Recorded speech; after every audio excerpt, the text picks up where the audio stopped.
ఇది కన్నులు పలికే రాగం, ఇది ఊహలు వేసే తాళం. రెండు కలిసిన శుభ సమయం, రెండు కలిసిన శుభ సమయం.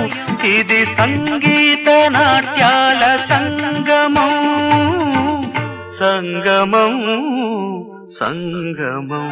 ఇది కన్నులు పలికే రాగం, ఇది ఊహలు